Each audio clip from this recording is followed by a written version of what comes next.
Are you too somebody who believes that you can exercise whenever you want, how much ever you want, because it can never go wrong? If that's you, then this video is for you. Recently, I had posted a video on how excessive exercise, untimely exercise can lead to cardiac arrest, and that led to a lot of speculations and confusions. In today's video, let us try to clear all the fog and try to understand how to do exercise as per one's body type, time of the day, and the climate, so that you do not end up in trouble.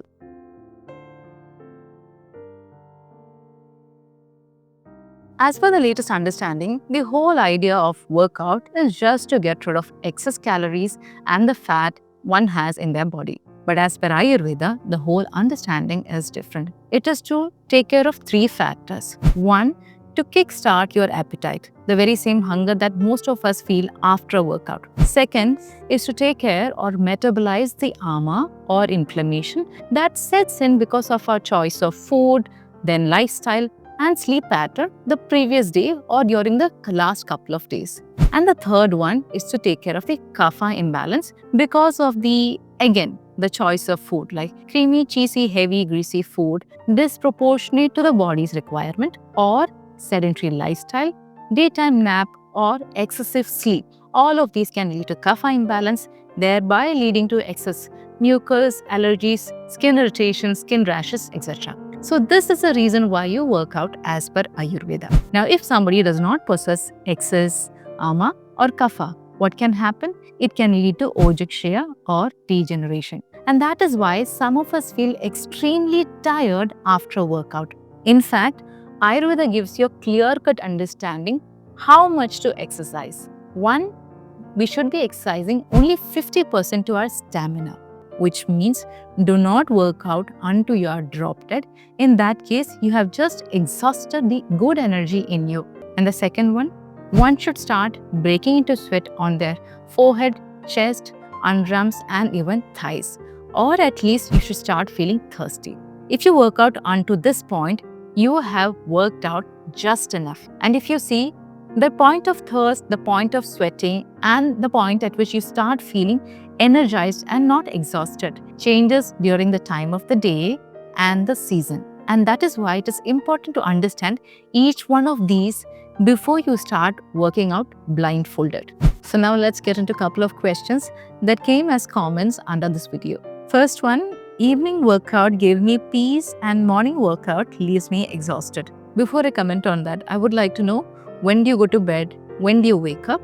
And what is your food habit like? Because in case if you're a person who sleeps late, say after 12 a.m.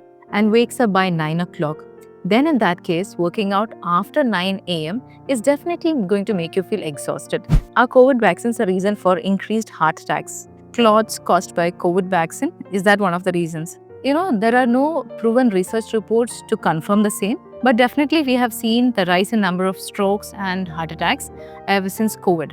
So I guess it almost points towards that, but unless and until we have got confirmation through the help of a research report, I wouldn't be able to comment. But definitely it has led to something called Garavisha, or long-standing toxicity in the body, leading to excess clotting or clot formations in the body. So yes, it can, but I cannot confirm. What if I need to do some yoga, but I don't get time in the morning? Is it fine without gym equipments? See, as long as you are not exhausting yourself in the evening or hyperstimulating yourself during the evening Vata Kala, which is between 2 to 6, then in that case you can work out. So therefore, some slow-paced grounding and anchoring kind of workout can be done, like yoga. I do treadmills in the evening. Is that okay? Now, treadmill is a kind of cardiac activity or something that stimulates your heart's pumping. Now, when you go overboard with it, when you are inclining it way too much or increasing the speed, then in that case, if your heart starts pumping at a faster pace than what is required during the evening hours, leaving you hyperstimulated or more alert and aware, that kind of awareness or alertness is not required in the evenings, because post sunset, the body is trying to settle down and calm down so that it can go into sleep on a smoother note. Is evening workout and evening badminton playing the same? Well, yes, both leads to hyperstimulation, so both of them are the same. What if we do not have time to work out in the morning? Example, early work shift that starts at 6 a.m. In that case, the best thing to do is, like as I mentioned earlier, go for evening, slow-paced workout while taking care of your food as well. Because already lack of exercise is going to make your body a little sluggish. There's going to be kapha imbalance, ama formation. Then in that case, you got to be cautious about the food as well that you're consuming. A point that I would like to add out here is Vyayama or exercise. As per Ayurveda, it's just one of the 7 ways to do Lankhana. Lankhana is reduction therapy, wherein you're trying to get rid of the excess kapha imbalance, which is sliminess, secretions, heaviness, sluggishness of the body, or ama, which is again giving the similar symptoms. So in that case, you can either go for lighter food or carbonated food, appetizing food, fasting, exposing yourself to sunlight, allowing yourself to feel thirsty. All of these are a couple of remedies that you can adopt in case you are unable to do exercise. Exercise is not the only way to get healthy. It is one of the 7 ways to get healthy. What is the best workout for each body type? If you are a Vata kind who has dry skin, dry hair, prone to constipation, bloating, burping, overthinking, anxiety, then in that case, you should be going for grounding and calming exercise. If you are a atypical Vata, as in you look well-rounded, but still you have all of these symptoms, you're actually not a Kapha kind, you have Vata imbalance. Then again, you should be going for grounding exercises like yoga or Pilates, which will again help you in grounding. If you're a Pitta kind with a lot of heat being radiated from the body, swimming is the best, followed by hiking, because the greenery again helps you in calming down or cooling down your system. Third one, for a Kapha kind, if you are that rounded, stout, happy-go-lucky, slightly lethargic, can easily fall asleep at any given point of time kind of a Kapha, you are going to need a lot of stimulation in your body. You can opt for strength training, rigorous training, jogging, running, all of these kind of intense exercise, which makes your body utilize that extra fat and the kapha imbalance that is there in your body. Is there a difference between morning and evening workout? Yes. If you understand the time of the day and the properties of each time of the day, then you will understand how different it is. Here, I would like to quote the example of one of my patients who was struggling with hypothyroidism. For the longest time, say 9 years, she has been under synthetic thyroid hormone pill, but she wasn't feeling any better. She came to us, I gave her dinacharya, the lifestyle modifications, dietary modifications, and even the medication. But despite of 3 months of medication, she was still feeling extremely bloated and lethargic by evening.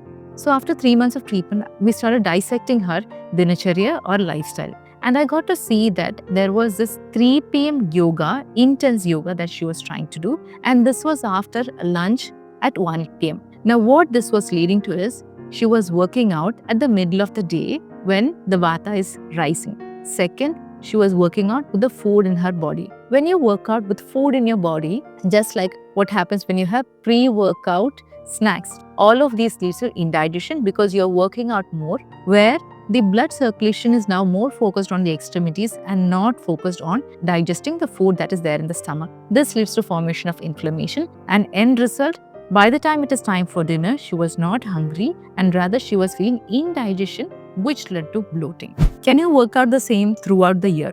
Well, no.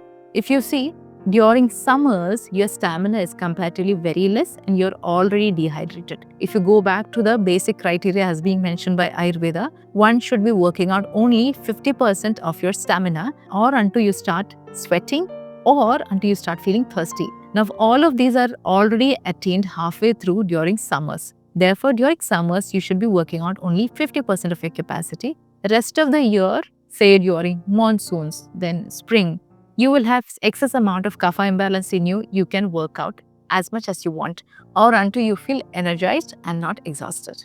But yoga says it's okay to practice asana at 4 p.m. as the body becomes warm from the day's movement. Yes, if it is just mild form of yoga, which is nothing close to vinyasa or hatha yoga, then in that case you can practice because it is not going to exhaust you further, rather help you ground better.